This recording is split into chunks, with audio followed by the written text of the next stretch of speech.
नमस्कार, आप देख रहे हैं न्यू दर्शन समाचार। बाल मुकुंद तिवारी के साथ पोल खोल कार्यक्रम में आप सभी का स्वागत है।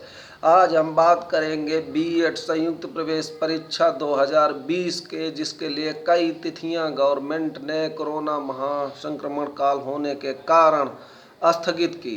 लखनऊ विश्वविद्यालय को इस वर्ष की परीक्षा कराने और काउंसलिंग कराने की जिम्मेदारी दी गई थी। प्रोफेसर डॉक्टर अमिताभ वाजपेयी जी जो स्टेट नोडल अधिकारी बनाई गई थी। अब इसमें प्रॉब्लम यह है कि इसमें जो एक आदेश जारी किया गया कि 9 अगस्त 2020 को दिन रविवार को परीक्षा आयोजित की जाएगी, संयुक्त प्रवेश परीक्षा। और ये भी किया कि इसमें वित्त विहीन जो सेल्फ फाइनेंस के हैं उनमें कोई भी परीक्षा केंद्र नहीं बनाया जाएगा। तो इस परिप्रेक्ष्य में सिर्फ मुझे इतना कहना है कि परीक्षा कराने की ऐसी क्या ज़रूरत थी, क्योंकि इस समय जो कोरोना के पेशेंट हैं वो दिन प्रतिदिन बढ़ते जा रहे हैं। ऐसी स्थिति में ये बीएड संयुक्त प्रवेश परीक्षा कराना ये बुद्धिमानी का परिचय नहीं है। लेकिन मुख्यमंत्री जी की आड़ लेते हुए, उनका सहारा लेते हुए ये परीक्षा आयोजित करने के लिए कहा गया है, जो कि एक प्रकार से अनुचित है। जबकि इसमें विकल्प थे, लेकिन जो ब्यूरोक्रेसी है वो शायद सरकार की छवि धूमिल करना चाहते हैं, या सरकार को बदनाम करना चाहते हैं, या इनकी क्या मंशा है इससे साफ जाहिर होती है। क्योंकि जिस तरीके से डीएलएड जो बीएड में भी उसी तरीके से काम कराया जा सकता था, काउंसलिंग के माध्यम से जो मेरिट के आधार पे परीक्षा आयोजन न कराते हुए सिर्फ मेरिट के। एक तरफ प्रधानमंत्री जी भी ये वक्तव्य देते हैं कि जो समूह ग तक जितनी नौकरी होंगी वो मेरिट के आधार पर नौकरी कराई जाएंगी, उनका साक्षात्कार खत्म कर दिया जाएगा। तो दूसरी तरफ ये बीएड एक डिग्री है, बीएड एक प्रशिक्षण है। तो बीएड की एक परीक्षा कराने के लिए इस दैवीय आपदा कोरोना संक्रमण काल में क्या आवश्यकता है इतना कि हम परीक्षा करा के ही मानेंगे चाहे जो हो जाए। मतलब ऐसा ये ब्यूरोक्रेसी क्यों कर रही, उच्च शिक्षा अधिकारी क्यों कर रहे हैं, मेरे तो समझ से परे है। इन लोगों को सबसे अच्छा ये था कि बच्चों ने फॉर्म तो भर ही दिया है, जिन लोगों को प्रशिक्षण करना है बीएड का। तो इसमें इन लोगों को यह करना चाहिए था कि भाई आप ऐसा करिए कि आप अपने पास पड़ोस के कम से कम 10 प्रशिक्षण जो बीएड संस्थान हैं उनका आप नाम भरिए, और हम आपको मेरिट के आधार पे आपको आपके पड़ोस पहले आओ पहले पाओ के तर्ज पे आपका हम काउंसलिंग के थ्रू कर देते हैं। तो मतलब ये भी एक तरीका था, बिना परीक्षा का, बिना भीड़ भाड़ किए हुए ऐसी स्थितियां। लेकिन अब चूंकि गवर्नमेंट को शिक्षा अधिकारी क्या बताते हैं, जैसे कि आप सब लोगों ने देखा होगा कि यूजीसी इसलिए चिंतित है कि भारत एक विशाल देश है, भारत की जनसंख्या इस समय चीन को भी पछाड़ने के लिए बिल्कुल भारत तत्पर है जनसंख्या के आधार पे।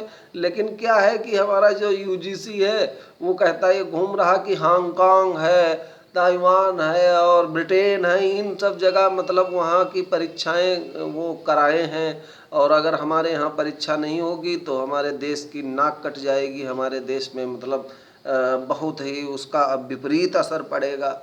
अरे भैया, जब पहले ये है जी, प्रधानमंत्री जी कह रहे हैं जी है तो जहान है, तो जब वो लोग बच्चे जो हमारे परीक्षार्थी हैं वो बचेंगे और उसके बाद वो कहीं विदेश वगैरह जाएंगे, और विदेश जाते कितने लोग ही हैं विदेश, भाई क्या विदेश जाने का प्रतिशत क्या है, इनसे यूजीसी से पूछा जाए कि स्नातक बच्चे विदेश को कितने जाते हैं, स्वाभाविक सी चीज़ है।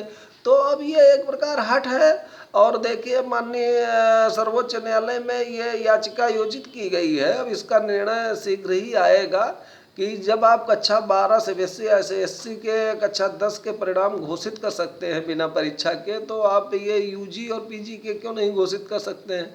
इसमें कौन सा मार वो विदेश, जबकि ये वैश्विक महामारी है, कोई इंडियन महामारी तो है नहीं कोरोना के आधार पे जो आपकी बदनामी होगी, वहाँ बच्चे जाएंगे, इस तरीके की स्थितियाँ परिस्थितियाँ उत्पन्न होंगी। कुल मिलाकर के बात यह है कि हम विदेश में क्या होता है हम उनकी संस्कृति अपना रहे हैं, जैसे कि पाश्चात्य सभ्यता है या अन्य ये हैं, तो इसका हमारे देश को बहुत खामियाजा भुगतना पड़ता है। हम उनके कदम पे, उनके नक्शे पे चल करके हमको अपनी जो यहाँ की रीति रिवाज, संस्कार, रहन सहन, खान पीन, जो स्थितियाँ परिस्थितियाँ हैं उनके विपरीत जब हम क्रियाएं करते हैं तो उनका मतलब बहुत बुरा प्रभाव पड़ता है, वो चाहे स्वास्थ्य हो, चाहे मानसिक हो, चाहे आर्थिक हो, ये स्थितियां हैं। तो कुल मिला के ये मेरा कहना है कि यूजीसी भी का ब्रेन जो वो ब्यूरोक्रेसी है वो नहीं काम कर रहा है। वो नाना प्रकार का वो कहते हैं कि किसी भी एन केन प्रकार किसी तरह की परीक्षा आयोजित कराना है। तो इसी तरीके से ये हमारा जो है ये लखनऊ विश्वविद्यालय में जो प्रॉब्लम क्रिएट है बीएड की, कि हम बीएड की परीक्षा कराएंगे जरूर 3 बार, जबकि उसमें क्या कराएंगे भाई, आप क्या कराएंगे? उसमें भी तो यही कराएंगे कि लिखित परीक्षा में जिसके ज़्यादा नंबर होंगे उसको ज़्यादा अच्छा कॉलेज दे देंगे, जिसके कम होंगे उसको सेल्फ फाइनेंस दे देंगे, यही तो करेंगे ना। और उसमें संयुक्त प्रवेश परीक्षा में बच्चों ने फॉर्म तो भर ही दिया है, कॉमन सी बात है। तो आपको इससे मतलब क्या प्रॉब्लम है? तो इसलिए ये सब लाल फीता शाही है और ब्यूरोक्रेसी का चक्रव्यूह है। ये गवर्नमेंट को अपने को बहुत सुपर दिखाने के लिए बदनाम करना चाहते हैं। गवर्नमेंट को इससे सतर्क रहना चाहिए और नहीं सतर्क रहेगी तो उसके परिणाम भुगतेगी। भाई आप जैसा करेंगे, ये बिल्कुल वैज्ञानिक प्रमाणित तथ्य है कि good work result the good, bad work result the bad. आप अच्छा करेंगे तो अच्छा होगा, अब बुरा करेंगे तो उसके परिणाम बुरे मिलेंगे, बिल्कुल सत्यार्थ है। इसी के साथ यदि हमारा ये वीडियो पसंद हो तो आप सब लोग सब्सक्राइब अवश्य करें और लाइक करें। और ये आपसे सब लोगों से आग्रह है कि न्यूज़ दर्शन के अधिकांश, चूँकि ये जो न्यूज़ दर्शन यूट्यूब चैनल है ये अधिकांश ये शिक्षार्थी, शिक्षालय और शिक्षकों के लिए हित के लिए ही बात करता है।